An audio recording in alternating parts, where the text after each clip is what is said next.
আসসালামু আলাইকুম রহমতুল্লাহি ওবরাকাতুহু নাহমাদুহু ওয়া নুসাল্লি আলা রাসূলিহিল কারীম আম্মা বাদ। দর্শক মণ্ডলী, প্রত্যেক পিতা এবং মাতা, সে সঙ্গে প্রত্যেক অভিভাবকই চান তার কন্যা সন্তান যেন থাকে নিরাপদে, যেন কেউ তার ইজ্জত নিয়ে টানা হেঁচড়া না করে, যেন সে ধর্ষণের মতো কিংবা যৌন নির্যাতনের মতন এরকম গহীরত কাজের শিকার সে না হয়ে যায়। সেজন্যই আমরা সবাই শিক্ষিত হওয়ার চেষ্টা করি এবং সন্তানকে সঠিক পথে পরিচালনা করার চেষ্টা করি। এরপরেও বিভিন্ন সময় আমাদের কন্যা সন্তানরা, আমাদের শিক্ষার্থীরা, আমাদের শিক্ষকের দ্বারা, তার আশেপাশের লোকজনের দ্বারা কিংবা তার সহপাঠীদের দ্বারাও এরকম গর্হিত কাজের শিকার হয়ে থাকে। এর কারণগুলো কি কি হতে পারে? আমরা কোন কোন বিষয়গুলো অবলম্বন করলে এখান থেকে নিস্তার পেতে পারি? আজকের শিক্ষা সংলাপের সপ্তম এই পর্বে আমরা এই বিষয় নিয়ে আলোচনা করব। আপনারা দেখছেন হাদিস ফাউন্ডেশন শিক্ষা বোর্ডের সৌজন্যে শিক্ষা সংলাপ, আজকের সপ্তম পর্ব। সপ্তম পর্বের প্রতিপাদ্য বিষয় হল শিক্ষাঙ্গনে শিক্ষার্থীদের যৌন নির্যাতন, কারণ ও প্রতিকার।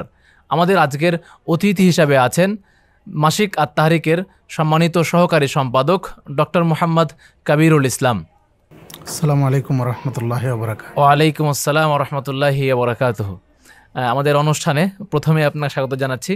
প্রিয় দর্শক, অবশ্যই আপনি দেখবেন এবং অন্যকে দেখার জন্য অধিক হারে শেয়ার করবেন। সে সঙ্গে জানাবেন কে কোন স্থান থেকে দেখছেন। যদি এ সংক্রান্ত আপনার মনের মধ্যে কোনো প্রশ্ন থেকে থাকে তাহলে আপনি কমেন্টে করতে পারেন। চলুন আজকে আমরা আমাদের অতিথির কাছ থেকে সপ্তম পর্বের সমস্ত বিষয়গুলো জানি এবং জ্ঞান আহরণ করার চেষ্টা করি। স্যার, কেমন আছেন? আলহামদুলিল্লাহ, আপনারা কেমন আছেন? জি আলহামদুলিল্লাহ, ভালো আছি। আপনাকে অসংখ্য ধন্যবাদ। আপনি শত ব্যস্ততার মধ্যেও আমাদের আজকের শিক্ষা সংলাপের সপ্তম পর্বে সময় দিচ্ছেন, আলহামদুলিল্লাহ। এবং দোয়া করি যেন মহান প্রভু এর বিনিময়ে আমাদের সবাইকে ইহ পরকালে শান্তি ও মুক্তি দান করেন। আপনাদেরকে ধন্যবাদ আমাদেরকে সুযোগ দেওয়ার জন্য। স্যার, তাহলে আজকে আমরা আলোচনা করব শিক্ষাঙ্গনে যৌন নির্যাতনের শিকার যে হচ্ছেন শিক্ষার্থীরা, সেই বিষয়ে কোন কোন কারণগুলো এখানে আসে এবং এখান থেকে আমরা কীভাবে পরিত্রাণ পেতে পারি। প্রথম যে বিষয়টা জানতে চাইব সেটা হলো যে আমাদের ছেলে মেয়ে একসঙ্গে শিক্ষা ব্যবস্থা চালু আছে, যেটাকে আমরা সহশিক্ষা বলে জানি। যে এখানে একজন নারী শিক্ষার্থী তার অপর যে সহশিক্ষার্থী আছে পুরুষ শিক্ষার্থী, তাকে দেখতে পাই এবং তার সঙ্গে কথাবার্তা বলার সুযোগ পাই। এখন এই কথাবার্তা বলার সুযোগ পাওয়া, একে অপরকে দেখা এবং খোশ গল্প করা, এই সমস্ত বিষয়গুলো তাদেরকে যৌন নির্যাতনের দিকে কিংবা এই ধর্ষণের মতো দিকে উস্কে দিচ্ছে কিনা, বিষয়টাকে আপনি কীভাবে দেখছেন? ধন্যবাদ। আসলে দেখুন, আমরা বাংলাদেশের প্রেক্ষাপটে শুধু নয়, সারা বিশ্বের প্রেক্ষাপটে যদি আমরা চিন্তা করি তাহলে দেখতে পাবো যে নারী পুরুষ সাধারণত বিপরীত লিঙ্গর প্রতি তারা আকৃষ্ট থাকে। আর এসব কারণে যত দুর্ঘটনা ঘটছে সেগুলি আমাদের চোখের সামনেই ঘটছে। আমরা দেখি যে জাহাঙ্গীরনগর বিশ্ববিদ্যালয়ের মতো বাংলাদেশের একটা উচ্চ শিক্ষাঙ্গনের এই জায়গায়ও এই সহশিক্ষার কারণে সেখানে ধর্ষণের সেঞ্চুরির মতো ঘটনা ঘটল। জি, কিন্তু তারপরও আমাদের দেশের যারা কর্তা ব্যক্তিরা আছেন বা আমাদের দেশের সংশ্লিষ্ট যারা আছেন তারা কিন্তু এই বিষয়টা ওইভাবে নেয়নি।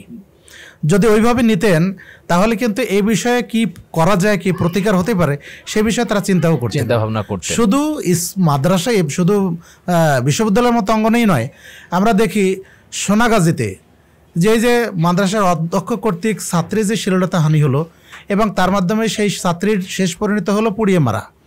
তো ওখানেও এই যে যৌন হয়রানির যে শিকারটা হলো, এটাও হলো কিন্তু এই সহশিক্ষা বা একসাথে অবস্থানের কারণেই কিন্তু এই ঘটনাগুলি ঘটছে।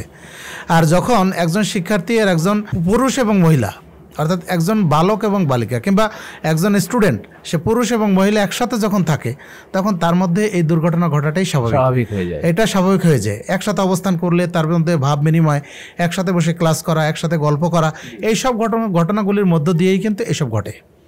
সেজন্য এইগুলি থেকে আমাদের সচেতন হওয়া দরকার এবং এগুলি থেকে আমাদেরকে যথাযথ শিক্ষা নেওয়া দরকার, যাতে করে আমাদের এই দেশে এই পরিবেশটা পরিবর্তন করা যায়, এটা এরকম না ঘটে সেই জন্য ব্যবস্থা করা দরকার। বাংলাদেশে অব্যাহতভাবে জনসংখ্যা বৃদ্ধি পাচ্ছে, আর সেই তুলনায় শিক্ষা প্রতিষ্ঠান কিন্তু ওইভাবে বাড়ছে না। তো এখনকার এই প্রেক্ষাপটে আমাদের জন্য এই সব পরিস্থিতি থেকে উত্তরণের জন্য আমাদের যেটা আমরা প্রস্তাব রাখতে পারি সেটা হলো যে একই শিক্ষা প্রতিষ্ঠানে 2টা শিফটিংয়ের ব্যবস্থা করা, যাতে করে এক শিফটে ছেলেরা পড়বে, এক শিফটে মেয়েরা পড়বে। তাহলে ছেলেদেররা যখন পড়বে তখন সব শিক্ষক, কর্মচারী, কর্মকর্তা সবই ছেলে থাকবে, ওখানে কোনো নারী থাকবে না। আবার যখন মেয়েরা পড়বে তখন ওই শিফটে সবই পরিচালক থেকে শুরু করে একেবারে হেড মিস্ট্রেস বা অধ্যক্ষ থেকে শুরু করে নারীরাই থাকবে, কর্মচারী কর্মকর্তা যা আছে সব নারীরা থাকবে। তাহলে দেখা যাবে যে আমাদের এই পরিবেশটা চেঞ্জ হবে। কারোর সাথে কারো যখন দেখা সাক্ষাৎ হবে না তখন কিন্তু এগুলি থেকে আমরা বেরিয়ে আসতে পারবো। আমাদের ছেলেরা, আমাদের যারা সন্তানরা আছে তারা কিন্তু একটা সুন্দর পরিবেশ পাবে। আর এই পরিবেশ যখন পাবে তখন ওর লেখাপড়ায় যেমন মন বসবে, ঠিক তেমনিভাবে তার মনটা অন্যদিকে যাবে না, অন্যদিকে যাবে না। তখন কিন্তু এই পরিবেশটা চেঞ্জ হওয়া সম্ভব। জি, তাহলে আমরা এখান থেকে এটা বুঝতে পারি যে সহশিক্ষার কারণে আমাদের পড়াশোনার যে মন মানসিকতা সেটা অন্যদিকে যেতে পারে এবং এটা একই সঙ্গে যৌন উস্কানিমূলক একটা কাজ করে দিতে পারে। অবশ্যই করতে পারে। যেমন ধরুন, এর সাথে আমি আরেকটা যোগ করি, যেমন ধরুন যে যানবাহনে মানুষ কত সময় থাকে, যানবাহনে কিন্তু খুব নির্দিষ্ট সময় মানুষ থাকে, তাই না? অল্প সময়। তারপর আমাদের বাংলাদেশে যানবাহনে যে দুর্ঘটনা ঘটছে এটা তো আমাদের সবারই জানা, ঘটছে না? এমনকি ধর্ষণের ঘটনা ঘটার পরেও আবার দেখা যায় যে তার জীবনের উপর হুমকি চলে আসে, মানে মেরেও ফেলছে। তাহলে এই যানবাহনে এটা নির্দিষ্ট সময়, সেটা 1 ঘন্টা 1.5 ঘন্টা থাকে, সেখানেও যদি এই ঘটনা ঘটে তাহলে একটা শিক্ষা প্রতিষ্ঠানে মেয়ে ছেলে তারা কিন্তু অনেকক্ষণ থাকে, একাধিক দিন থাকে। হ্যাঁ, মানে ধারাবাহিকভাবে থাকে। 365 দিনের মধ্যে ছুটিগুলি বাদ দিয়ে সব দিনই তারা থাকে এবং সেখানে একটা বড় সময়, একবারে সকাল 10টা থেকে নিয়ে বিকেল 4টা পর্যন্ত কোনো ক্ষেত্রে, বা কোনো ক্ষেত্রে তারও চেয়ে বেশি থাকা, এই সবগুলি কিন্তু আসলে এই ধরনের কাজগুলিকে উস্কে দেয়। আর সেই সাথে যেমন শুধু শিক্ষার্থী নয়, যখন একসাথে থাকে তখন কিন্তু দেখা যায় যে কোনো শিক্ষককে কিন্তু যারা এই ধরনের দুষ্ট চরিত্রের শিক্ষকরা তারাও কিন্তু ছাত্রীদের হয়রানি করে। তাহলে এগুলি কখন থেকে? যখন সহ অবস্থান থাকে, একসাথে থাকছে, ছাত্র শিক্ষক, ছাত্র ছাত্রী একসাথে থাকছে, তখন এই ঘটনাগুলি ঘটছে। সুতরাং এগুলি থেকে আমাদেরকে বেরিয়ে আসার জন্য অবশ্যই কর্তৃপক্ষকে বিশেষভাবে খেয়াল করা দরকার এবং এই ক্ষেত্রে সরকারের যথেষ্ট ভূমিকা রাখা প্রয়োজন। অবশ্যই শিফটিং ভাবে শিক্ষা ব্যবস্থা চালু করাটা। জি, ইনশাআল্লাহ শিফটিং ভাবে অথবা পৃথকভাবে চালু করলো। জি, চালু করা। জাযাকাল্লাহু খায়রান। প্রিয় দর্শক, আপনারা দেখছেন হাদিস ফাউন্ডেশন শিক্ষা বোর্ডের সৌজন্যে শিক্ষা সংলাপ। আজকের 7ম পর্বের প্রতিপাদ্য বিষয় হলো শিক্ষাঙ্গনে শিক্ষার্থীদের যৌন হয়রানি, কারণ ও প্রতিকার। আমরা একটি বিষয় জানলাম, এরপরে আমরা যে বিষয়ে জানতে চাইব সেটা হচ্ছে যে যুগান্তর পত্রিকা বলি কিংবা অন্যান্য পত্রিকা বলি, সে সমস্ত পত্রিকাগুলোর অনেক দিনের একটা নিউজ হচ্ছে যে সেইখানে পড়াতে গিয়ে শিক্ষার্থীকে শিক্ষক ধর্ষণ করেন। আবার বিভিন্ন পত্রপত্রিকার নিউজ অনুযায়ী বিশ্ববিদ্যালয়ের যে সমস্ত শিক্ষকদের অপেক্ষাকৃত বয়স কম, তাদের দ্বারাই শিক্ষার্থীরা বেশি এরকমভাবে যৌন যে নির্যাতনের বিষয়টা আছে সেইখানে তারা আক্রান্ত হয়ে যান। একজন শিক্ষক এবং নারী শিক্ষার্থী উভয়ের মধ্যে হিজাব মেনটেন করার বিষয়টা যদি একটু বলতেন। জি, ধন্যবাদ। দেখুন, হিজাব কিন্তু আসলে এটা এমন কোনো বিষয় না যে মানলে মানলাম, না মানলে না মানলাম, বিষয়টা এমনটা নয়। কিন্তু এটা কিন্তু একটা ফরজ বিষয়।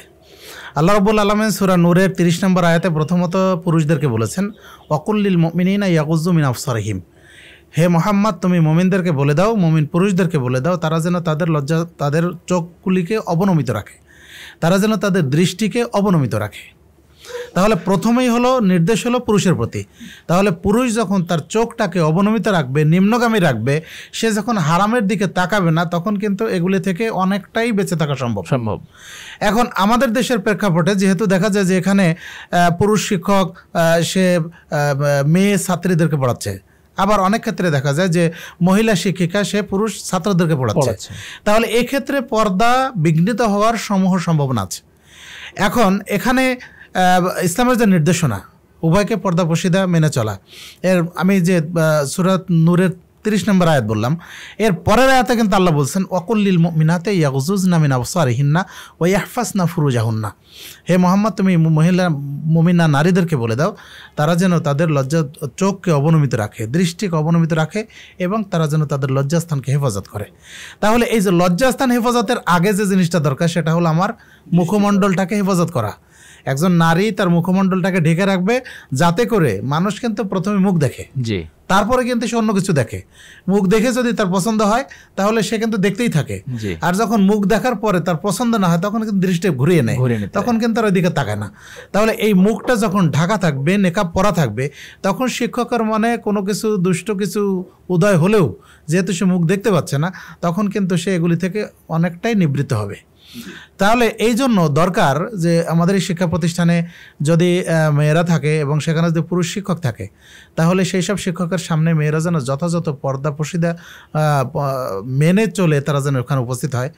আবার তারা যেন নিজের শালীন পোশাক পরিধান করে তারা যেন প্রতিষ্ঠানে আসে, যাতে করে তাদের ইজ্জত আবরু বা তাদের শরীরের অবয়বগুলি এগুলি প্রকট হয়ে পুরুষ শিক্ষকের কাছে প্রকাশ না পায়। এমনকি তার সাথে যে শিক্ষার্থীরা বসে বা তার পাশে বসে আলাদা বেঞ্চে বসে, তারাও যেন তার শারীরিক গঠনগুলি এগুলো অনুভব করতে না পারে, দেখতে না পায়, যাতে করে আল্লাহ বললেন না যে এতে করে তাদের মধ্যে অন্তরে বেঁধে হয়েছে, তারা প্রলুব্ধ হবে। আল্লাহ কিন্তু বলছেন অন্য আয়াতে।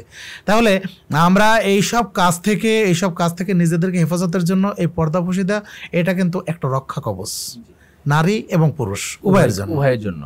এক্ষেত্রে একটা বিষয়, অনেকে বলেন যে শিক্ষক হলো পিতৃতুল্য কিংবা শিক্ষিকা হলেন মাতৃতুল্য। তাহলে যদি মাতৃতুল্য হয় শিক্ষক এবং পিতৃতুল্য হয়, সেই ক্ষেত্রে তারা পর্দা মেনটেন করার বিষয়গুলো তারা ওভাবে গুরুত্ব দেন না, যেহেতু পিতৃতুল্য। আবার এখানে আরেকটা কথাও চলে আসে যে যদি পিতৃতুল্য হয় কিংবা মাতৃতুল্য হয়, তাহলে কেন এরকম ধর্ষণের মতন ঘটনাগুলো ঘটে? জি, উত্তর তো এখানেই আছে। জি, আমরা দেখি এই যে আগেই বললাম আমরা প্রথম দিকে যে নোয়াখালীর সোনাগাজীতে যে ঘটনা ঘটলো, তো সেখানে তো একজন শিক্ষক সে তার ছাত্রীকে শ্লীলতাহানি করলো এবং তাকে অলরেডি মেরেই ফেললো।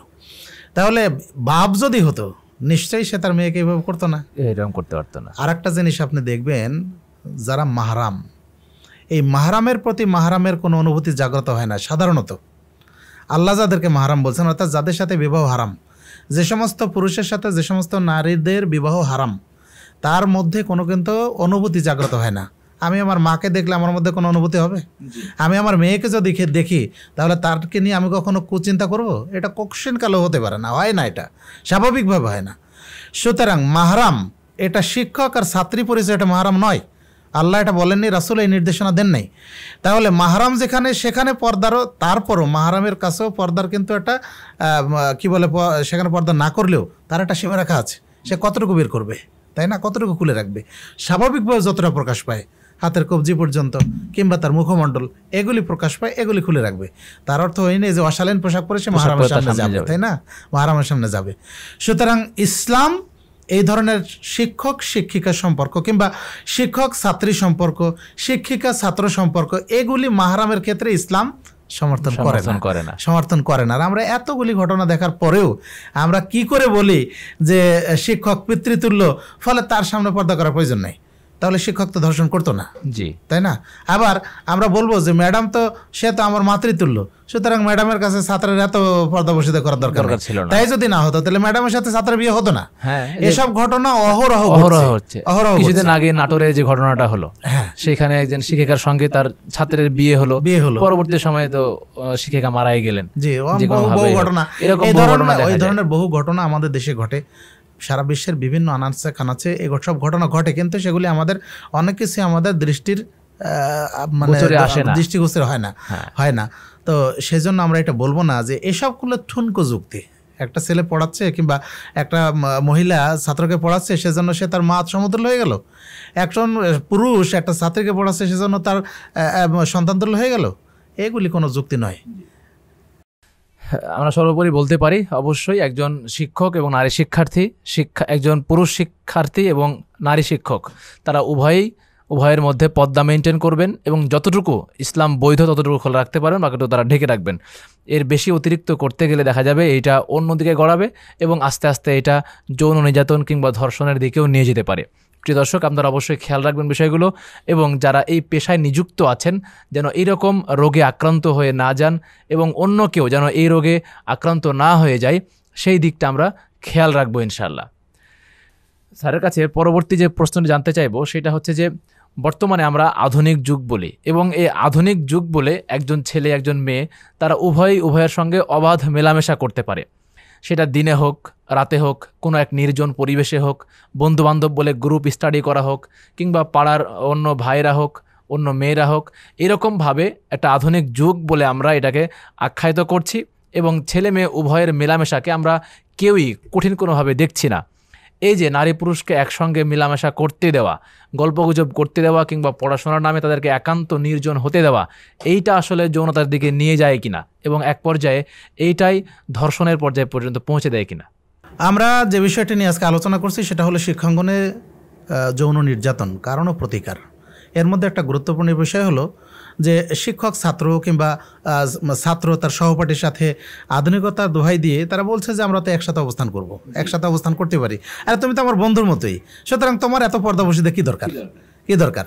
সুতরাং এই আধুনিকতার দোহাই দিয়ে তারা দেখা যায় যে একসাথে স্টাডি ট্যুর করে কিংবা কখনো শিক্ষা সফর করে, তাই না, শিক্ষা সফর করছে। আবার দেখা যায় যে নিজেদের মধ্যে গ্রুপ স্টাডি হোক বা কোনো গবেষণার বিষয় থাক, সেই সব বিষয়গুলি নিয়ে তারা একাকী কোনো কোনো ক্ষেত্রে রাত্রেও কিন্তু অবস্থান করে।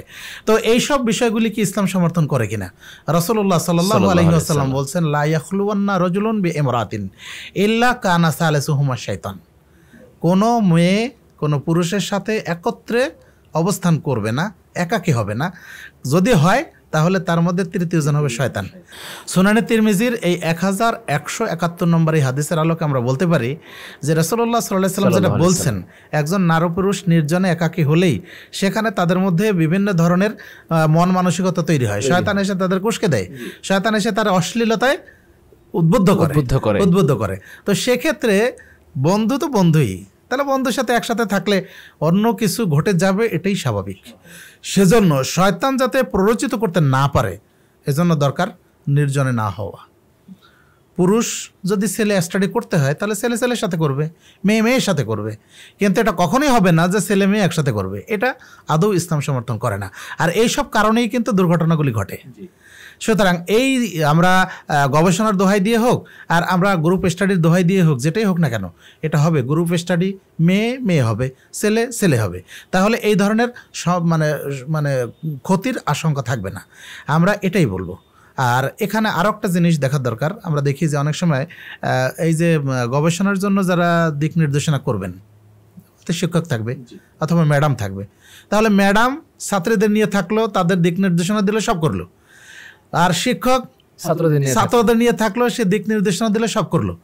এখন যদি ম্যাডাম যদি ছাত্রদের নিয়ে থাকে আর শিক্ষক যদি ছাত্রীদের নিয়ে থাকে, তাহলে এখানেও দুর্ঘটনা ঘটার সম্ভাবনা অবশ্যই রয়েছে। কারণ একটা নির্জন পরিবেশে তারা কোনো কোনো ক্ষেত্রে দেখা যাবে যে ফিল্ড ওয়ার্ক করার জন্য মাঠে যাবে, তারা একটা নির্জন জায়গায় থাকবে, সেখানে সবাই যে একসাথে অ্যাট এ টাইম থাকবে এটা কিন্তু হয় না, অনেক সময় আলাদা হয়ে যেতে পারে। সুতরাং এইগুলি এড়িয়ে চলার জন্য, শয়তান যেন কোনোভাবে আমাদেরকে প্ররোচিত করতে না পারে, সেজন্যই নির্জনতা এড়িয়ে চলতে হবে। ছেলে মেয়ে কখনো একাকী হবে না, বরং ছেলে ছেলে থাকবে, মেয়ে মেয়ে থাকবে। আজকে আমাদের দেশে যেখানে সমকামিতা ঘটে, ছেলে ছেলে তাই না, মেয়ে মেয়ে, সেখানে একটা ছেলে আর একটা মেয়ে নির্জনে থাকলে এখানে যে কোনো ঘটনা ঘটবে না এ কথা কেউ নিশ্চয়তা দিয়ে বলতে পারে না। সুতরাং আমরা ইসলামের নির্দেশনা মেনে চলবো, তাহলে এর মধ্যে কল্যাণ পাওয়া যাবে। এর মধ্যে আমাদের জন্য দেহকালীন এবং পরকালীন কল্যাণ রয়েছে। এই রোগটা এত বেশি হয়ে যাচ্ছে যে বিশ্ববিদ্যালয় থেকে শুরু করে আলিয়া মাদ্রাসাগুলোতে যে এখানে ফ্রি মিক্সিং আছে, সেইখানেও এরকমভাবে শিক্ষার্থীরা একে অপরে কিন্তু ধর্ষণের মতো গহির্ত কাজে তারা লিপ্ত হয়ে পড়ছে। আমাদের এই বিষয়গুলো খেয়াল রাখা প্রয়োজন হবে। আমরা সবাই চাই যেন আমরা এরকম যৌন নির্যাতনের শিকার যেন কেউ না হই, এবং যেন আমাদের কন্যা সন্তানরা এরকমভাবে কোনো শিকার যেন তারা না হয়। আমরা যেমন সেটা চাইবো, আমরা একসঙ্গে এটাও চাইবো যে অবশ্যই যেন তারা এরকমভাবে মেলামেশা করতে না পারে এবং একে অপরের সঙ্গে এইরকম অবাধ বিচরণ যেন তারা করতে না পারে। প্রিয় দর্শক, আপনারা দেখছেন হাদিস ফাউন্ডেশন শিক্ষা বোর্ডের সৌজন্যে শিক্ষা সংলাপ, আজকের 7ম পর্ব। 7ম পর্বের প্রতিপাদ্য বিষয় হলো শিক্ষাঙ্গনে শিক্ষার্থীদের যৌন নির্যাতন, কারণ ও প্রতিকার। আমরা আমাদের আজকের অতিথির কাছ থেকে অনেক চমৎকারভাবে জানছি, আলহামদুলিল্লাহ। আমরা আরও অনেক বিষয় জানার চেষ্টা করব। এ পর্যায়ে যে বিষয়ে জানতে চাইব স্যার, সেটা হচ্ছে যে দেখা যায় যে যখন কেউ ধর্ষণের শিকার হয় কিংবা যৌন হয়রানিমূলক কোনো কর্মকাণ্ডের শিকার হয়, যখন সে কর্তৃপক্ষের কাছে সে বিষয়ে অভিযোগ করে, নালিশ করে, তখন কর্তৃপক্ষ অনেক ক্ষেত্রে সেটাকে গুরুত্ব দেন না, কিংবা যার সম্পর্কে অভিযোগটা দেওয়া হয় সে ব্যক্তি ক্ষমতাসীন দল কিংবা সেখানে তার প্রভাব প্রতিপত্তি থাকার কারণে তারা সেভাবে গুরুত্ব দেন না। আস্তে আস্তে তারা আরও ভিতরের দিকে চলে যায় এবং 1টা 2টা 3টা এরকম করতে করতে সে আরও খারাপ দিকে চলে যায়। এবং এটা নিয়ে সংবাদ মাধ্যমগুলোতে অনেক প্রকারের সংবাদ প্রচারিত হয়েছে, এমনকি খবরের কাগজেও লেখালেখিও হয়েছে। সর্বশেষ যেটা হলো, আমরা দেখলাম জাহাঙ্গীরনগর বিশ্ববিদ্যালয়ে সেখানে একজন শিক্ষার্থী অবান্তিকা, সে কিন্তু এই অভিযোগ করে বিচার না পেয়ে এক প্রকার আত্মহত্যা করেছে। তো এখন এই যে সঠিক বিচার না হওয়াটা ধর্ষণে উদ্বুদ্ধ করার অন্যতম কারণ বলে আপনি মনে করছেন কিনা? অবশ্যই শিক্ষা প্রতিষ্ঠানে হোক বা অন্য জায়গায় হোক, যখন একজন মেয়ে ধর্ষিতা হয় কিংবা সে শ্লীলতাহানির ঘটনা ঘটে, তখন কিন্তু দেখেন আমাদের দেশের বিচার ব্যবস্থায় যদি বিষয়টা এমন হতো যে যখন কোনো মেয়ে অভিযোগ করছে, তখন তার এই অভিযোগগুলি শোনার জন্য যদি একজন মহিলা বিচারক থাকতো, কিংবা তার এই বিষয়গুলি শোনার জন্য যিনি শুনবেন তিনি যদি মহিলা হতেন, ম্যাজিস্ট্রেট মহিলা হতেন, তাহলে কিন্তু সে নির্দ্বিধায় তার বিষয়গুলি বলতে পারতেন এবং একজন মেয়ে হিসেবে তিনিও ফিল করতে পারতেন আসলে ঘটনাটা কতটুকু কিন্তু বুঝতে পারতেন উনি। এখন যেহেতু একজন পুরুষের সামনে স্বাভাবিকভাবে একটা মেয়ে যে কোনো প্রশ্নের উত্তর দিতে কিন্তু সে স্বাচ্ছন্দ্য বোধ করে না, ইতস্তত করবে। হ্যাঁ, তাহলে একজন বিচারকের সামনে আবার বিচারক দেখা যায় কিভাবে ঘটলো, এটা তাহলে কখন ঘটলো, কয়জন ছিল, কি অবস্থায় ঘটলো, তুমি কি করলা, এতগুলি প্রশ্ন কি তার পক্ষে সম্ভব এটা একজন মেয়েকে দিতে পারে? তো দেখা যায় এইসব বিড়ম্বনার শিকার হওয়ার কারণে অনেক মেয়ে কিন্তু এই অভিযোগগুলি যথাযথ কর্তৃপক্ষের কাছে করতে যায় না, আইনের আশ্রয় নিতে যায় না। এমনকি এই সামাজিক বিচারটা করতে গেলেও সেখানেও এই তথাকথিত এই মাতব্বররা বা তথাকথিত এই সর্দাররা যে কাজগুলি করে সেগুলির কারণে কিন্তু কোনো মেয়ে দেখা যায় বিচার দায়ের করেও সে একটা বিপদে পড়ে যায়, সমাজে লাঞ্ছিত হয়, তখন সে আত্মহত্যার পথ বেছে নেয়। একইভাবে এই যে অবন্তিকার কথা বলা হলো, ও তো একই ঘটনা, বিচার দিয়ে যখন সে বিচার পেল না, দেখা গেল যে বিচারহীনতা বা বিচারের দীর্ঘসূত্রিতা এইসব কারণে কিন্তু এই অপরাধীরা ফাঁক ফোকর দিয়ে ছাড়া পেয়ে যায়। আর এই ছাড়া পেয়ে যাওয়ার কারণে তার সাহসও বেড়ে যায়, ফলে সে একটার পর একটা একাধিক ঘটনা সে ঘটনার সুযোগ পায়। রাসূলুল্লাহ সাল্লাল্লাহু আলাইহি ওয়াসাল্লামের কাছে যখন ইহুদি মহিলার চুরির ঘটনা নিয়ে আসা হলো, তখন ইহুদিরা ওসামা বিন যায়েদ রাদিয়াল্লাহু আনহুকে তাকে অনুরোধ করলেন যে তুমি যে একটু রাসূল সাল্লাল্লাহু আলাইহি ওয়াসাল্লামের কাছে সুপারিশ করো যাতে করে আল্লাহ রাসূল সাল্লাল্লাহু আলাইহি ওয়াসাল্লাম শাস্তিটা হালকা করেন। রাসূলুল্লাহ সাল্লাল্লাহু আলাইহি ওয়াসাল্লাম তখন ওসামাকে বললেন, হে ওসামা, তুমি কি আমাকে আল্লাহ রাব্বুল আলামিনের বিধানের ব্যাপারে তুমি এই ব্যাপারে সুপারিশ করছো? শুনে রাখো, যদি মুহাম্মাদের মেয়ে ফাতেমাও হয় তাহলে তারপর আমি তার হাত কেটে দেবো চুরির অপরাধে। তাহলে ইসলাম এইভাবে বিচারের ক্ষেত্রে অবশ্যই সে নিরপেক্ষ বিচারটা করে, কখনো পার্সিয়ালিটি করে না। সুতরাং আমাদের বিচার ব্যবস্থাটা যদি সেরকম হতো যে অপরাধী যেই হোক না কেন শাস্তি তার হতেই হবে, আমাদের আইনে, আমাদের দেশের আইনেই হোক, অপরাধী যেই হোক না কেন তার যদি যথাযথ শাস্তিটা হতো, এবং যিনি ভিকটিম তিনি যদি বিচার দায়ের করার পরে যথাযথ বিচারটা পেয়ে যেতেন, তাহলে তিনি যেমন শান্তি পেতেন, আর যে অপরাধী তাকে দেখে দেশের মানুষ কিন্তু শিখতো। যেহেতু অপরাধীর বিচার হয় না, সেজন্য আরও দুষ্ট চক্রগুলি আরও মাথাচাড়া দিয়ে ওঠে। আর যেহেতু ভিকটিম সেও বিচার পায় না, ফলে সে কি করে, আর কখনো এগুলি বিচারের সম্মুখীন হয় না। এবং এমনটাও দেখা যায় যে যখন কেউ এরকম অভিযোগ করে, তখন পরক্ষণে ওই অভিযোগকারীকেই আবার হেনস্থার শিকার হতে হয়। তুমি কেন অভিযোগ করলে, বা তাকে আর নানান রকম ভাবে হেনস্থার শিকার। অপরাধীর পক্ষ থেকে হুমকি ধুমকি তো আছেই, এটা তো একটা নিত্য নৈমিত্তিক ব্যাপার, কিন্তু সমাজের লোকরাই বরং তাকে হেয় প্রতিপন্ন করে। আরে তোমার দোষ না থাকলে সে কি এই কাজটা করতো? জি জি জি, জাযাকাল্লাহু খায়রান। তাহলে আমরা এই বিষয়টা বুঝতে পারলাম যে যখন কোনো অপরাধ এরকম আমাদের কাছে অভিযোগ আসবে, তখন অবশ্যই তার যথাযোগ্য বিচার আমরা করার চেষ্টা করব ইনশাল্লাহ। যদি এবার আমরা আরও একটু অন্য প্রসঙ্গে যাওয়ার চেষ্টা করি, এতক্ষণ আমরা জানছিলাম যে অ্যাডাল্ট যারা, তাদের ক্ষেত্রে এরকম যৌনকর্ম কিংবা ধর্ষণের ব্যাপারটা হতে পারে, তার শরীরের গঠন হোক কিংবা অন্য কোনো আকর্ষণ করা কোনো বিষয় হোক, এই সমস্ত বিষয়গুলো দেখে সে একে অপরের প্রতি আকর্ষিত হতে পারে। কিন্তু যখন একটা শিশু ধর্ষিতা হয়, যখন একটা অবুঝ বালিকাকে ধর্ষণ করা হয়, তখন সেই বিষয়টা মাথা নাড়িয়ে দেয় যে তার কোন জিনিসটা দেখে কিংবা তার কোন আচরণটা দেখে এই প্রাপ্তবয়স্ক একজন পুরুষ তার প্রতি আকর্ষণ পায়। একজন শিশুকে ধর্ষণ করাটা এটা পুরুষের একটা হিংস্রতা কিনা, বা এই বিষয়ে যদি আপনি কিছু বলতেন। ধন্যবাদ। আসলে দেখুন, এই যে রেপ বা ধর্ষণ যেটাই আমরা বলি না কেন, এটা হিংস্রতা আমরা বলতে পারি না, বরং এটা পুরুষের লালসার একটা বহিঃপ্রকাশ। এখন যখন শিক্ষা প্রতিষ্ঠানে হোক বা কিংবা গৃহ টিচার হোক, তো তার ক্ষেত্রে যখন অভিভাবকদের ক্ষেত্রে সচেতন হওয়া উচিত। যখন কোনো শিক্ষককে সে দেখবে যে তার এই বাচ্চার প্রতি তার আকর্ষণটা অনেক বেশি, সে অবাঞ্ছিত তাকে আদর স্নেহ করছে, যেটা তার উচিত নয় বা যেটা প্রয়োজন নাই, কিন্তু যে অধিক বেশি করে ফেলছে, সেসবগুলো অভিভাবক অবশ্যই খেয়াল করা দরকার। যদিও বাচ্চা ছোট হোক, 6 বছর 8 বছর যাই হোক না কেন। আবার দেখুন, এই সাথে আমরা আরও কিছু বলি, যেমন ধরুন যে গাড়ির ড্রাইভার আছে, তো ড্রাইভার তার জায়গায় থাকবে, কিন্তু দেখা যায় যে ড্রাইভার প্রতিদিন যেহেতু বাচ্চাকে স্কুলে নিয়ে যাচ্ছে, তো একটু অতিরিক্ত আদর তাকে করতে যায়। এই অতিরিক্ত আদর আজকে, কালকে, পরশু এই করতে করতে কিন্তু দুর্ঘটনা ঘটেই যাবে। অনুরূপভাবে গৃহ টিচার সে যদি তার মেয়ে কারো অভিভাবকের মেয়েকে পড়ায়, কারো মেয়েকে পড়ায়, তাহলে সেক্ষেত্রে অভিভাবককে সচেতন থাকা দরকার যে আসলে তার আচরণটা কত দূর গড়াচ্ছে, কোন দিকে যাচ্ছে, সে কি শুধু পড়াচ্ছে নাকি পড়ার বাইরেও আরও কিছু করার সে চেষ্টা করছে।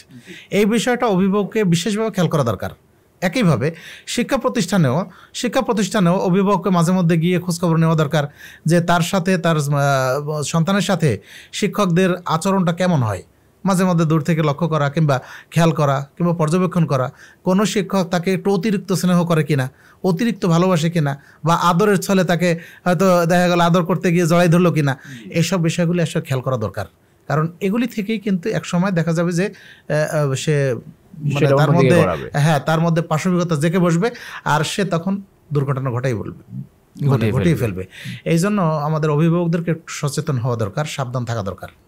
জাযাকাল্লাহু খায়রান। আমরা আরও একটি চমৎকার বিষয় জানতে পারলাম।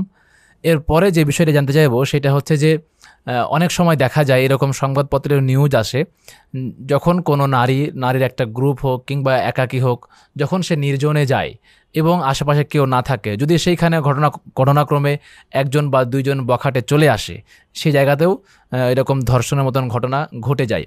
আবার দুজন শিক্ষার্থী কিংবা কয়েকজন শিক্ষার্থী তার পুরুষ বন্ধুদের সঙ্গে ঘুরতে গেল, জায়গাটা নির্জন হলো, সেখানে তারা একে অপরেরকে ধর্ষণের মতো অপরাধে জড়িয়ে পড়লো। এই যে নির্জন স্থানে যাওয়া কিংবা উভয়ের সঙ্গে একাকী হয়ে যাওয়া, এই একাকী পরিবেশটা কিংবা নির্জন জায়গাটা কোনো অংশে দায়ী কিনা এই ধর্ষণের কারণে? দেখুন, আসলে জায়গা তো দায়ী নয়, কারণ জায়গায় তো মানুষ যায়, জায়গা তো চলে আসে না। এখন যেখানে আমি যাচ্ছি সেখানে প্রত্যেকটা ছেলে বা মেয়েকে চিন্তা করা দরকার যে আমি ওখানে যাচ্ছি ওটা আমার জন্য কতটুকু নিরাপদ, কিংবা ওখানে যাওয়া আমার জন্য সমীচীন কিনা, বা আমি ওখানে যে যাচ্ছি সেখানে যাওয়ার ক্ষেত্রে আমার সাথে আমার সেফগার্ড আমার কিছু আছে কিনা, আমি নিজেকে কতটা নিরাপদ করতে পারবো। এই জিনিসটা একজন প্রাপ্তবয়স্ক মেয়েকে অবশ্যই চিন্তা করা দরকার যে আমার ওখানে যাওয়াটা আমার জন্য সমীচীন কিনা, আর আমি ওখানে যাচ্ছি সেখানে আমার মাহরাম আছে কিনা। যেখানে রাসূলুল্লাহ সাল্লাল্লাহু আলাইহি ওয়াসাল্লাম নিষেধ করেছেন কোনো প্রাপ্তবয়স্ক মহিলা, কোনো নারী সে একাকী ভ্রমণ করবে না যতক্ষণ পর্যন্ত তার সাথে কোনো মাহরাম পুরুষ না থাকবে। মাহরাম পুরুষ মানে হচ্ছে যার সাথে বিবাহ নিষিদ্ধ, বাপ, নিজের ভাই বা নিজের চাচা, আপন মামা, আপন খালু, এই ধরনের মাহরাম স্তরের যে সমস্ত পুরুষ আছেন তাদের সাথে না নিয়ে একাকী কোনো মহিলাকে কোথাও সফর করতে নিষেধ করা হয়েছে। অথচ এখানে দেখি আমরা বন্ধু, সে তো মাহরাম নয়, বন্ধুর সাথে যাচ্ছে, সহপাঠী সে তো মাহরাম নয়, তার সাথে যাচ্ছে, শিক্ষক সে তো মাহরাম নয়, তার সাথে যাচ্ছে। ফলে দেখা যায় নির্জনতায় সুযোগ পেয়ে এই ঘটনাগুলি ঘটে যাচ্ছে, যেটা রাসূল সাল্লাল্লাহু আলাইহি ওয়াসাল্লাম বলছেন যে কোনো নারী সে কোনো পুরুষের সাথে একাকী হবে না, যদি হয় তাহলে তৃতীয় জন হবে শয়তান, তাহলে তৃতীয় জন শয়তান তো উস্কে দেয় এগুলা। এই জন্য আমাদের সবসময় সাবধান থাকাটা কর্তব্য, সতর্ক থাকা কর্তব্য। আমরা ওইখানে যাব না, বা নারীদেরকে আমরা বলছি যে ওখানে আমরা যাব না যেখানে গেলে আমার বিপদের সম্ভাবনা থাকতে পারে, সেগুলি এড়িয়ে চলতে হবে। এইখানে একটা বিষয় বলতে চাই যে ইসলাম কতটা আপডেট, যে ইসলাম জানে যে এই জায়গায় গেলে এই বিপদটা ঘটতে পারে, এই কাজটা করলে এর প্রতিফলটা এরকম আসতে পারে। সেজন্য বহু আগে থেকেই ইসলাম মানুষকে সতর্ক করে গেছে যেন এরকমভাবে হেনস্থার শিকার যেন সে না হয়ে যায়। সুবহানাল্লাহ। এখানে আপনার সাথে আমি আরেকটু যোগ করতে চাই, সেটা হলো দেখুন, ইসলাম শুধু আপডেটই নয়, আল্লাহ রাব্বুল আলামিন প্রত্যেকটি মানুষকে সৃষ্টি করেছেন এবং তাদের প্রবৃত্তি বা তাদের প্রকৃতি সম্পর্কে তো আল্লাহ জানেন।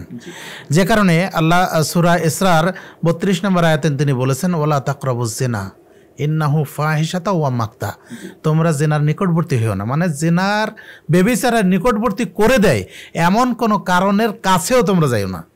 এটা হচ্ছে নিকৃষ্ট পথ, এটা হচ্ছে ঘৃণিত উপায়। তাহলে আল্লাহ কিন্তু আগে থেকে সাবধান করেছেন। অনুরূপভাবে আল্লাহ রাব্বুল আলামিন সূরা আনামের 151 নম্বর আয়াতে তিনি বলেছেন যে তোমরা গোপন এবং প্রকাশ্য কোনো অশ্লীলতার নিকটবর্তী হইও না, সেটা গোপনে হোক আর প্রকাশ্যে হোক। অথচ আমরা এখন দেখি যে আমাদের বিশ্ববিদ্যালয়ের ক্যাম্পাসে কিংবা বিভিন্ন সময় বিভিন্ন পার্কের মোড়ে অথবা দেখা যায় কোনো হাইওয়ে রোডের পাশে বসে থেকে নারী পুরুষ একাকী গল্পগুজব করছে, এবং সেটা শুধু দিনের বেলায়ও নাই, সেটা কিন্তু রাত্রেও করে। বিশেষ করে আপনি যদি ঢাকার টিএসসি চত্বরের আশপাশে কোথাও যান তাহলে দেখবেন যে সেখানে নারী পুরুষের অবাধ চলাফেরা কিংবা মেলামেশা কিংবা একাত্রে বসে থাকা, এগুলি তো মানে সচরাচর ব্যাপার, এটাকে তারা কিছুই মনেই করে না। তাহলে এসব যখন করবে তখন নিশ্চয়ই দুর্ঘটনা ঘটার সম্ভাবনা প্রমাণটা অনেক বেড়ে যাবে। থাকবে। জি, হ্যাঁ, তাহলে আমরা বুঝতে পারলাম যে নির্জন জায়গাটা বেছে নেওয়া কিংবা সেখানে একান্তে গিয়ে গল্প করাটা এগুলো ভালো ফলাফল বয়ে আনে না। এজন্য অবশ্যই নারীকে সচেতন হতে হবে, নারীকে তার ইজ্জত সম্পর্কে জানতে হবে এবং তাকে যেই সমস্ত কোম্পানিগুলো হোক কিংবা তাকে যে সমস্ত আধুনিকতা হোক, যে প্রতিষ্ঠানগুলো হোক, তাকে স্বাধীনতার নাম দিয়ে হোক কিংবা অন্য কোনো বিষয় দিয়ে হোক, তাকে বাইরে বের করার চেষ্টা করলেও, তার শরীরের পোশাক খোলার চেষ্টা করলেও তাকে সাবধান থাকতে হবে। জি, ইনশাআল্লাহ। জাযাকাল্লাহু খায়রান। প্রিয় দর্শক, আপনারা দেখছেন হাদিস ফাউন্ডেশন শিক্ষা বোর্ডের সৌজন্যে শিক্ষা সংলাপ, আজকের 7ম পর্ব। 7ম পর্বের প্রতিপাদ্য বিষয় হলো শিক্ষাঙ্গনে শিক্ষার্থীদের যৌন নির্যাতন, কারণ ও প্রতিকার। আমরা অনেকগুলো কারণ সম্পর্কে জানলাম। যদি এইবার আমরা প্রতিকার কিংবা এখান থেকে আমরা কীভাবে ফিরে আসতে পারি, কীভাবে আমাদের সমাজে এই যৌন নির্যাতনকে অথবা ধর্ষণকে কমিয়ে আনতে পারি, সেই বিষয় নিয়ে একটু আলোচনা করতে চাই। এবার স্যারের কাছে যে বিষয় জানতে চাইবো সেটা হচ্ছে যে সন্তানদের চলাফেরা করা, দেখা যায় যে সে সন্তানটা কোথায় যাচ্ছে, কার সঙ্গে মিশছে, তার মহিলা বন্ধু বেশি নাকি পুরুষ বন্ধু বেশি, বিপরীত লিঙ্গের প্রতি তার কেমন চলাফেরা হচ্ছে, এই সমস্ত বিষয়গুলো যদি পরিবার থেকে মেনটেন করা হয়, যদি পরিবার থেকে নজরদারি করা হয়, তাহলে সেই ক্ষেত্রে ধর্ষণের হারটা কমে আসতে পারে কিনা, বা পারিবারিক যে বিষয়টা সেটা কতটুকু ভূমিকা রাখে এই ক্ষেত্রে? জি, অবশ্যই। এটা তো অবশ্যই পরিবারকে সচেতন হওয়া দরকার এবং এইসব যদি খেয়াল রাখে তাহলে শুধু শ্লীলতাহানির ঘটনা কমবে সেটাই নয়, বরং একজন শিক্ষার্থী তার লেখাপড়ার মান কিংবা তার চলাফেরার যেটা পর্যায়, এগুলোও কিন্তু পরিশীলিত হবে। একজন ছেলে সে লেখাপড়া কি করছে বা করছে না, সেটা একজন অভিভাবকের যেমন পর্যবেক্ষণ করা দরকার। সে বাড়িতে কতটুকু পড়ে, স্কুলে গেলে সে হাজিরা কতটুকু থাকে, আবার স্কুলে সে কতটুকু অবস্থান করে, কিংবা কলেজে গেলে সে কলেজেই থাকে কিনা বা কলেজ থেকে বের হয়ে যায় কিনা। ইউনিভার্সিটিতে গেলে তখন তো একজন ছেলে বলা যায় একটা ছেলে একটা মেয়ে, তখন কিন্তু সে ম্যাচিউরড। তারপরও অভিভাবক এর উচিত হলো মাঝে মধ্যে খোঁজখবর নেওয়া, শিক্ষকদের সাথে সাক্ষাৎ করে তাদের সাথে সম্পর্কে জানা, বা একান্ত যারা মানে তার কাছের টিচার তাদের কাছে তার খোঁজখবর নেওয়া। তাতে কি হবে, তাতে এই ছেলে অন্তত অন্যদিকে চলে যাওয়ার কিংবা স্কুল কলেজ ইউনিভার্সিটির ক্লাস ফাঁকি দেওয়ার এই সমস্ত প্রবণতা থেকে সে অন্তত অনেকটাই সে কিন্তু মুক্ত থাকবে। আবার ধরেন এই যে কলেজে বা ইউনিভার্সিটিতে, এখন তো স্কুলে শুরু হয়ে গেছে ডেটিং করা। এইসব ছোট অপ্রাপ্ত বয়স্ক দেখা যায় ছেলেমেয়েরা, তারা যে ডেটিং করে, এটা কিন্তু একটা আশ্চর্য বিষয়। এটা কখন করতে পারে, যখন সে শিক্ষককে ফাঁকি দিতে পারে, যখন সে অভিভাবককে ফাঁকি দিতে পারে, তখন কিন্তু করে। ওই স্কুলের নাম করে, কলেজের নাম করে চলে গেল, আর সে কিন্তু স্কুলে গেল না, তাহলে তার দ্বারা তো দুর্ঘটনা ঘটতেই পারে। সুতরাং সেজন্য অভিভাবকের সচেতন হওয়া দরকার। আবার তার বন্ধু বান্ধব কে, এগুলি অবশ্যই খেয়াল করা দরকার। রাসূলুল্লাহ সাল্লাল্লাহু আলাইহি সাল্লাম তিনি বলছেন, আল মারউ আলা দীনি খালিলিহি ফালিয়ানজুর বিমা ইউখালিলু। প্রত্যেক ব্যক্তি তার বন্ধুর রীতিনীতি গ্রহণ করে, তার আচার আচরণ সে কিন্তু গ্রহণ করে। সুতরাং তোমাদের প্রত্যেকের খেয়াল করা দরকার যে সে কার সাথে বন্ধুত্ব করছে। তাহলে এটা কিন্তু সাধারণ মানুষের ব্যাপারে। তাহলে আমরা অভিভাবক, আমরা পিতামাতা, আমরা কিন্তু অবশ্যই আমাদের সন্তানদের কিংবা অভিভাবক তার শিক্ষার্থীর অবশ্যই খোঁজখবর নেবে বন্ধুকে। এই জায়গাটা আমরা পিতামাতার যে ভুলটা করেন সেটা হচ্ছে যে একজন তার ছেলে এবার তার মেয়ে বন্ধুকে নিয়ে সে বাড়িতে আসে, চলাফেরা করে, বাড়িতে পড়াশোনা করে, এমনকি তার বেডরুম পর্যন্ত চলে যায়। সেখানে পিতামাতা তাকে কোনো কিছুই বলে না এবং তারা সেটা আরও আনন্দের সঙ্গে গ্রহণ করে। অনেক সময় দেখা যায় যে আমার ছেলেটা সবার সঙ্গে মিশছে, ভালো আছে, আমার মেয়েটা তার ছেলে বন্ধুর সঙ্গে মিশছে, ভালো আছে। এই সমস্ত বিষয়গুলো অবশ্যই একটা পরিবারকে মেনটেন করা প্রয়োজন। এই বিষয়টা আপনি কীভাবে দেখছেন? অবশ্যই একটা ছেলের বন্ধু ছেলে হবে, একটা মেয়ের বন্ধু মেয়ে হবে, কিন্তু যখনই এর ব্যতিক্রম ঘটবে তখনই এখানে দুর্ঘটনা ঘটবে। এটাই স্বাভাবিক। আর দেখা যায় তখন এই যে ছেলে তার মেয়ে বন্ধুকে বা গার্লফ্রেন্ডকে নিয়ে বাসায় আসছে, কিন্তু যখন দেখা যায় যে এরা প্রাপ্তবয়স্ক হয়ে গেছে, এখন এই দুইজনের মধ্যে বিয়ে দেওয়া দরকার, তখন কিন্তু বাপ দেখবে যে ওই মেয়ের বাপের সম্পদ কি আছে না আছে, তার স্ট্যাটাসের সাথে ও যায় কি না, এগুলি কিন্তু তখন দেখবে, আচ্ছা আগে দেখছে না। তাহলে এইসব ঘটনাগুলি থেকে আমরা বুঝতে পারি যে আসলে এতটা স্বাধীনতা দেওয়া কিংবা এতটা আধুনিক হওয়ার চেষ্টা করাটা এটা আদৌ ঠিক না। এটা কখনো ভালো ফলাফল বয়ে নিয়ে আসে না। বরং এক্ষেত্রে অবশ্যই অভিভাবককে, পিতামাতাকে সচেতন হওয়া দরকার যে আমার ছেলে কোনো খারাপ ছেলের সাথে যেন না মেশে। মেয়ে তো দূরের কথা, মেয়ে তার গার্লফ্রেন্ড কেন, তার স্ত্রী হবে যখন সে প্রাপ্তবয়স্ক হবে। আমি তাকে বিবাহের ব্যবস্থা করে দেব, তাই না? এইটা অভিভাবকের চিন্তা হওয়া দরকার, তার ছেলেকে বোঝানোর দরকার। একইভাবে মেয়েকেও বোঝানোর দরকার যে না, আমি তোমার জন্য আমি পাত্র দেখে দেব। হ্যাঁ, তোমার পছন্দ থাকলে আমি সেটাকে অগ্রাধিকার দিতে পারি, যদি দিন, ধর্ম, আমাদের স্ট্যাটাস সব কিছুর সাথে মেলে, তখন আমি তোমাকে দেখবো। স্ট্যাটাস বলতে কুফু, যেটা আমি এটাকে মানে ইংরেজিতে বললাম, কুফু যদি হয় তাহলে আমি তোমারটাকে, তোমার পছন্দটাকে আমি অবশ্যই গুরুত্ব দিব। কিন্তু যদি তুমি দিনদারির বাইরে যাও, যদি তুমি এই কুফুর বাইরে যাও, তাহলে সেটা কিন্তু আমার পক্ষে মানা সম্ভব হবে না। সুতরাং তোমাকে আগে থেকে সাবধান করছি, তুমি কোনো বয়ফ্রেন্ড তোমার থাকবে না, তুমি মেয়ে, তোমার মেয়ে ফ্রেন্ড থাকবে। তুমি ছেলে, তোমার গার্লফ্রেন্ড থাকবে না, তোমার ছেলে বন্ধু থাকবে, বয়ফ্রেন্ড থাকবে। তুমি কেন অন্যের সাথে মিশবে, তাই না? এই শাসন, এই অনুশাসন, ইসলামিক এই নীতিমালা পরিবারে যদি থাকে, তাহলে ইনশাল্লাহ এই ধরনের দুর্ঘটনা ঘটার সম্ভাবনা থাকবে না। জি, ইনশাল্লাহ। জাযাকাল্লাহ খায়রান। এর পরবর্তীতে যে বিষয়ে জানতে চাইবো সেটা হচ্ছে যে অনেক সময় দেখা যায় ছোট ছোট পোশাক কিংবা অশালীন পোশাক, এগুলো অনেক সময় যৌনতার দিকে এগিয়ে দেয়। সেই ক্ষেত্রে একজন নারীর কিংবা একজন পুরুষের এই পোশাকটাকে শালীন রাখাটা ধর্ষণ থেকে তাকে বাঁচিয়ে দিতে পারে কিনা, বা তার পোশাকটা কতটা শালীন হওয়া প্রয়োজন? ধন্যবাদ। দেখুন, বাংলাদেশে শুধু নয়, সারা বিশ্বের প্রেক্ষাপটে এখন মানুষ শর্টকাট পোশাক পরাটাকে বেশি পছন্দ করছে। আর আল্লাহ কিন্তু সূরা আরাফের 26 নম্বর আয়াত আল্লাহ বলছেন যে আমি তোমাদের জন্য বেশভূষার আবরণ নাজিল করেছি, যার মাধ্যমে তোমাদের সৌন্দর্য বিকশিত হবে এবং তোমাদের ইজ্জত আবরু এটা রক্ষা হবে। আমি অনুবাদ বললাম, ভাবানুবাদ। তো আল্লাহ রাব্বুল আলামিন পোশাক নাজিল করার উদ্দেশ্য হলো, একদিকে পোশাকটা হলো সৌন্দর্যের মাধ্যম, কারণ একজন মানুষ বিবস্ত্র থাকলে তার দিকে কিন্তু কেউ তাকাতে পারে না, তাই না, স্বাভাবিকভাবে। আর একজন মানুষ যত শালীন পোশাক পরবে, অন্য মানুষ কিন্তু তাকে দেখবে, তাকে অনুকরণ করবে যে না, এর পোশাকটা সুন্দর লাগছে, দেখে ভালো লাগছে, তাই না? তাহলে পুরুষও, একজন পুরুষ মানুষের কথা কিন্তু আমি বলছি, একজন পুরুষ অনেক সময় আমরা দেখি যে পাগল লোক রাস্তায় বসে থাকে, তা কিন্তু বিবস্ত্র অবস্থায়, তার দিকে আমরা তাকাইতে পারি না।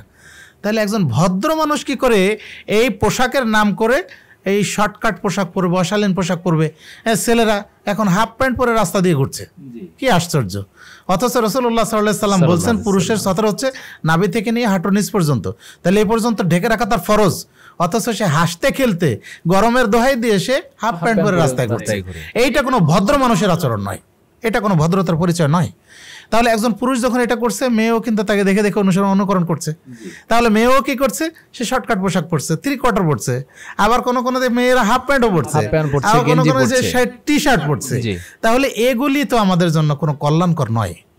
কারণ আরবিতে একটা প্রবাদ আছে, আন্নাসু হারিসুম মিম্মা মুনিআ, মানুষকে যে জিনিস থেকে নিষেধ করা হয় সেই দিকে সে বেশি আকৃষ্ট হয়। তাহলে পোশাক শর্টকাট আছে, ওই দিক তাকাতে হবে না, কিন্তু ওই দিকে চোখটা বেশি যায়। তাহলে দুর্ঘটনা এখান থেকেই ঘটে। শুধু ইসলামী নয়, অন ইসলামিক বহু মনীষীও এই পোশাকের ব্যাপারে গুরুত্বপূর্ণ দিক নির্দেশনা আমাদেরকে কিন্তু বলেছেন। আমরা দেখি যে ভারতের জগৎগুরু মাতা মহাদেবী তিনি একটা কথা বলেছিলেন যে মেয়েদের আরবদের মতো পোশাক পরা দরকার। মানে উনি বোরকাটা বলতে পারেন নাই, বলছেন মেয়েদের আরবদের মতো পোশাক পরা দরকার। কারণ আধুনিকতার নামে মেয়েরা যে পোশাক পরে, এরা পুরুষদের ইপটিজিং করা সামিল। এই কথাটা আমরা দেখতে পাই যে দৈনিক ইনকিলাবে 19 ফেব্রুয়ারি 2017 সালে রিপোর্টটা প্রকাশ হয়েছিল, একটা বড় রিপোর্ট। তার মধ্যে উনি এই কথাটা বলেছেন যে মেয়েদের আরবদের মতো পোশাক পরা দরকার।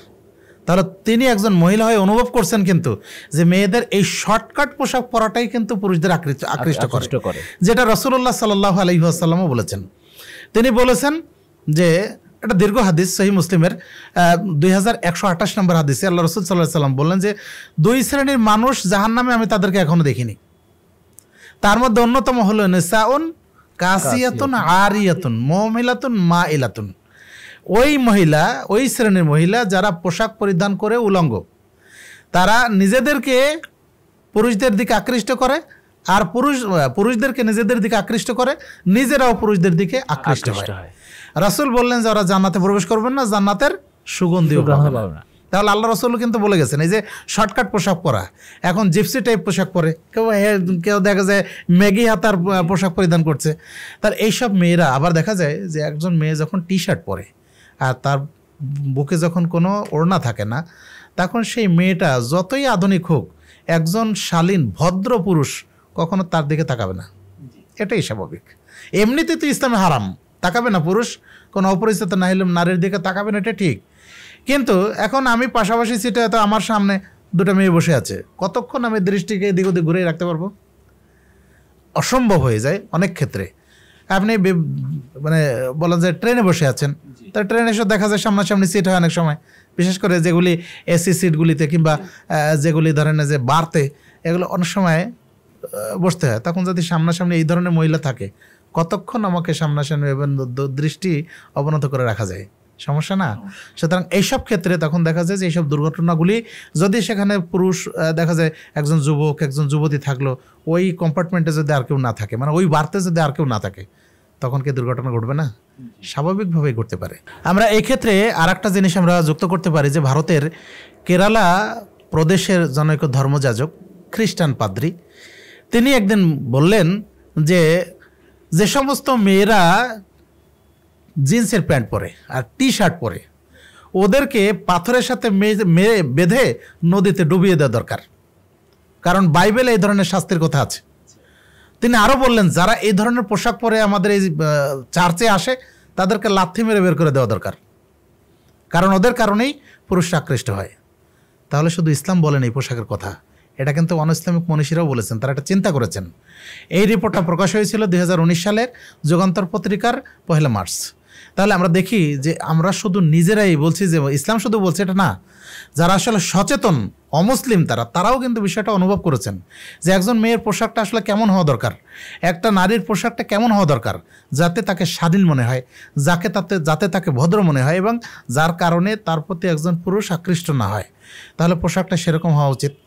আমরা এই বিষয়টা উদাসীন না হয়ে বরং এই বিষয়ে সচেতন হওয়া দরকার। একজন মানুষ যত বেশি সুন্দর পোশাক পরবে, তাতে তত বেশি ভালো লাগবে, দেখতে ভালো লাগবে, পুরুষ হোক আর নারী হোক। যত উলঙ্গ পোশাক পরবে, তত সে কিন্তু নিগৃহীত হবে ভদ্র সমাজের কাছে। সুতরাং আমরা এই বিষয়টা অবশ্যই খেয়াল করব। শিক্ষা প্রতিষ্ঠানে এইসব অশালীন পোশাক পরাটাও দেখা যায় যৌন নির্যাতন কিংবা যৌন হয়রানির এটা একটা অন্যতম কারণ।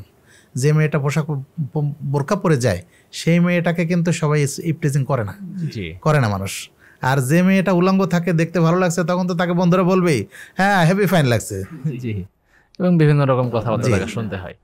এই জন্য অবশ্যই পোশাকের গুরুত্ব আছে এবং শালীন পোশাক পরা আমাদের সবার জন্য কর্তব্য। অসংখ্য ধন্যবাদ স্যার। আমরা এই পর্যায়ে যে বিষয়টা জানতে চাইবো সেটা হচ্ছে যে শিক্ষাঙ্গনে অনেক রকম যৌনতার বিষয়গুলো চলে আসে, সেই ক্ষেত্রে একটা শিক্ষা প্রতিষ্ঠান কোন কোন পদক্ষেপগুলো অনুসরণ করবে যেন সেইখানে যৌন হয়রানিমূলক কোনো কার্যক্রম না হয়? প্রথমেই যেটা বলবো, শিক্ষা প্রতিষ্ঠান কিংবা শিক্ষা প্রতিষ্ঠানের পরিচালক বৃন্দ, তারা যদি প্রথমেই একটা ব্যবস্থা নেন, আগে যেটা বলে এসেছিলাম যে শিক্ষা প্রতিষ্ঠানকে আলাদা করা, মেয়েদের জন্য মেয়েরা, ছেলেদের জন্য ছেলেরা, অর্থাৎ মেয়েদের জন্য সব মহিলা শিক্ষিকা থাকবে, কর্মকর্তা কর্মচারী মহিলা থাকবে, তারা ওখানে পড়বে। আর ছেলেদের জন্য আলাদা শিক্ষা প্রতিষ্ঠানে, এখানে শিক্ষক থাকবে, কর্মকর্তা কর্মচারী সব পুরুষ থাকবে, কোনো মহিলা থাকবে না। এভাবে যদি হতে পারে, তাহলে কিন্তু এটা প্রথমত আমাদের এই কাজটা করলে এই সমস্যার সম্মুখীন হওয়ার কোনো সম্ভাবনা নেই। যদি পৃথক শিক্ষা প্রতিষ্ঠান করা সম্ভব না হয়, তাহলে অন্তত শিফটিং ব্যবস্থা পৃথক করা দরকার। পৃথক শিফটিং ব্যবস্থা যদি হয়, মেয়েরা আলাদা পড়বে, ছেলেরা আলাদা পড়বে, তাহলে এটা হওয়ার সম্ভাবনা নাই। সেটাও যদি সম্ভব না হয়, তাহলে একটা জিনিস করা দরকার, সেটা হলো যথাযথ পর্দাপোশীদের ব্যবস্থা করা দরকার। একটাই ক্লাসে দেখা যায় ছাত্রও আছে, ছাত্রীও আছে, আবার শিক্ষা দিচ্ছেন একজন পুরুষ টিচার। তাহলে হতে পারে যে আমরা এখন তো আধুনিক যুগ, তাই না, আমরা প্রজেক্টরের মাধ্যমে, মেয়ে যারা আছে তারা প্রজেক্টরের মাধ্যমে দেখবে, প্রয়োজনে সাউন্ড সিস্টেম থাকবে, মেয়েরা প্রয়োজনে স্যারের সাথে কথা বলবে, স্যারও মেয়েদের সাথে কথা বলবে, যেন ব্ল্যাকবোর্ড যেটা আছে কিংবা হোয়াইট বোর্ড যেটা আছে সেখানে যেন মেয়েরা দেখতে পারে, পর্দাপোশীদের এত সুন্দর হবে। কিংবা যদি প্রজেক্টরে থাকে, তাহলে তার ওখানে কোনো সমস্যা নেই। তাহলে ছেলে এবং মেয়েদের মাঝখানে আলাদা আড়াল থাকলো, পর্দা থাকলো। একইভাবে পুরুষ টিচারের সামনে যেন মেয়েদেরকে দেখতে না পায়, ওই জন্য আলাদা পর্দার ব্যবস্থা থাকলো, এবং তিনি লেকচার দিবেন, তিনি লিখবেন, সবগুলি প্রজেক্টরের মাধ্যমে হবে। যদি কোনো মেয়ে কিছু বুঝতে না পারে, তাহলে সাউন্ড সিস্টেম থাকবে, সে যেন ওখানে বলতে পারে যে স্যার আমি এই জিনিসটা বুঝিনি, আমাকে বুঝিয়ে বলেন। তাহলে উনি আবার বলবেন, আবার রিপ্লাই করবেন। তাহলে কি হবে, এই ধরনের ঘটনা ঘটার কোনো সম্ভাবনা থাকবে না। আর এতগুলি যদি করা না যায়, তাহলে প্রত্যেকটি মেয়ে সে যেন কোনো শিক্ষকের সামনে একাকী না হয়, কোনো মেয়ে সে যেন তার বন্ধুর সাথে কখনো একাকী না হয়। মেয়েটা যেন যথাযথ পর্দাপোশিদা সে পালন করে, সে যেন প্রতিষ্ঠানে আসে, তাহলে আমরা আশা করি যে এগুলি থেকে ইনশাল্লাহ বেঁচে থাকা যাবে। আর আমরা প্রতিষ্ঠানের কর্তৃপক্ষ এবং সেই সাথে শিক্ষক মণ্ডলীর কাছে অনুরোধ করব, কোনো ছাত্রী যদি পোশাক বোরকা পরে আসেন কিংবা নেকাব পরে আসেন, তাহলে তাকে যেন নেকাব খুলতে বাধ্য করা না হয়, তাকে যেন তার ওই হেজাব খুলতে বাধ্য করা না হয়, বরং তাকে যেন উৎসাহিত করা হয় যে না, তুমি ধন্যবাদ তোমাকে, যে তুমি এই বয়সে এই নেকাব পরে আসছো, হেজাব করছো, ধন্যবাদ তোমাকে, তুমি আরও ভালো করো, তুমি আরও বেশি সামনের দিকে এগিয়ে যাও, তোমাকে ইসলাম পালন করার তৌফিক আল্লাহ দান করুন। এভাবে উৎসাহিত করা দরকার, তাকে নিরুৎসাহিত করা দরকার নয়, উচিত নয়। জাযাকাল্লাহু খায়রান। স্যার, আমরা আপনার কাছ থেকে অনেক বিষয় জানতে পাচ্ছি, আলহামদুলিল্লাহ। আমরা শেষ যে বিষয়টি জানতে চাইবো সেটা হচ্ছে যে এই যে ধর্ষণ বলি কিংবা যৌন নির্যাতন বলি অথবা এ সংক্রান্ত আরও যে সমস্ত বিষয়গুলো আছে, যদি একজন মানুষের ধর্মীয় জ্ঞান থাকে যে আমাকে আমার শালীন পোশাক পরতে হবে এবং পুরুষের প্রতি ওই রকম দৃষ্টিতে তাকানো যাবে না, একই রকমভাবে একজন পুরুষ সে তার দৃষ্টি অবনত রাখবে, আবার ধর্মীয় দিক দিয়ে সে নারীর দিকে তাকাবে না। এই যে ধর্মীয় জ্ঞান থাকাটা, এটা কতটা গুরুত্ব রাখবে এই ধর্ষণের মতো জিনিস থেকে পিছিয়ে রাখতে? দেখুন, আল্লাহ রাব্বুল আলামিন কোরআন যখন নাজিল করেন তখন তার প্রথম আয়াতই ছিল ইকরা, তুমি পড়ো, আর তার সাথে যুক্ত আছে ইকরা বিস্মি রব্বিকাল্লাযী খলাক, পড়ো তোমার প্রতিপালকের নামে যিনি সৃষ্টি করেছেন।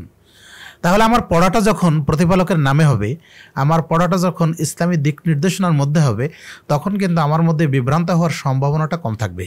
প্রত্যেক শিক্ষার্থী সে যদি তার রবের উদ্দেশ্যে পড়ে, সে যদি ইসলামের উদ্দেশ্যে পড়ে, ইসলামী অনুশাসনটা সে যদি জানতে পারে, তাহলে তার এইভাবে বিভ্রান্ত হওয়াটা কঠিন হবে, মানে সে ওই দিকে যাবে না। যখন সে জানবে যে জেনার ব্যভিচারের শাস্তিটা হলে এই, দুনিয়াবী শাস্তি এই, পরকালীন শাস্তি এই। সহিহ বুখারীর 1386 নম্বর হাদিসে আল্লাহ রাসূল সাল্লাল্লাহু আলাইহি ওয়াসাল্লাম দীর্ঘ বর্ণনা কিন্তু দিয়েছেন। তিনি বললেন যে আমি স্বপ্নে দেখলাম যে সেখানে তন্দুর তৈরি করার মতো একটা উনুন, সেখানে উনুনের ব্যবস্থা আছে, চুলা আছে, যার উপরের দিকটা সরু আর নিচের দিকটা হচ্ছে গোলাকার। তাহলে ওর মধ্যে প্রজ্বলিত আগুন আছে, যার মধ্যে কিছু উলঙ্গ নারী পুরুষ আছে। যখন আগুনের প্রকোপ বেড়ে যায় তখন তারা উপরের দিকে বের হয়ে আসার মতো হয়, যখন আগুনের প্রকোপটা কমে যায় তখন তারা ভিতরের দিকে ঢুকে যায়। আমি ফেরেশতাকে জিজ্ঞেস করলাম এরা কারা? তখন আমাকে বলা হলো যে এরা হচ্ছে ব্যভিচারী নারী পুরুষ, কবরে তাদের এই শাস্তি দেওয়া হচ্ছে, কিয়ামত পর্যন্ত তার ওই শাস্তি চলতে থাকবে। তাহলে কবরের শাস্তি তো কতদিন হবে, কত বছর হবে, কত শতাব্দী হবে, কত সহস্রাব্দী হবে, এটা তো আমরা জানি না। একজন লোক যখন এটা জানবে তাহলে সে অবশ্যই ভয় পাবে, ওখান থেকে দূরে থাকার চেষ্টা করবে। সাথে সাথে ইসলামের শাস্তি যেটা দুনিয়াবী শাস্তি, সেটা যদি একজন পুরুষ জানে, একজন মেয়ে জানে, তাহলে নিশ্চয়ই এই পথে সে কখনো হাঁটবে না।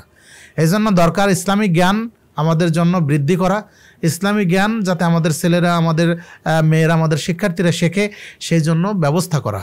তাতে কি হবে, এই ইসলামী জ্ঞান যখন তার মধ্যে থাকবে তখন কিন্তু সে এই কাজগুলি করবে না। এটা অন্যায় জানবে, এটা পাপের কারণ জানবে, এটা কবিরা গুনাহ জানবে, তখন কিন্তু এর ধারে কাছেও সে যাবে না। আর এগুলি জানে না বলেই তো সেগুলোকে কিছু মনে করে না, মামুলি মনে করে যে এর কোনো শাস্তি আছে, অপরাধী সে মনে করে না। তাহলে অপরাধ সে জানবে কখন? যখন ইসলামী জ্ঞান তার মধ্যে থাকবে, যখন কোরআন হাদিসের জ্ঞান তার মধ্যে থাকবে, তখন কিন্তু সে এটাকে অপরাধ হিসাবে জানবে, তখন সে এটাকে পাপ হিসাবে জানবে। আর তখনই সে এগুলি থেকে দূরে থাকা তার জন্য সহজ হবে, সে এগুলি থেকে দূরে থাকবে। এজন্য আমাদের দরকার যে বেসিক নলেজ, যেটা আমাদের ছেলেরা ডাক্তার হোক, ইঞ্জিনিয়ার হোক, আমাদের মেয়েরা সে বহু লেখাপড়া করুক, সে পিএইচডি হোল্ডার হোক বা আরও কিছু হোক, তার জন্য প্রথম যেটা দরকার সেটা হলো তার মৌলিক জ্ঞান, ইসলামের মৌলিক জ্ঞানটা তাকে দেওয়া দরকার।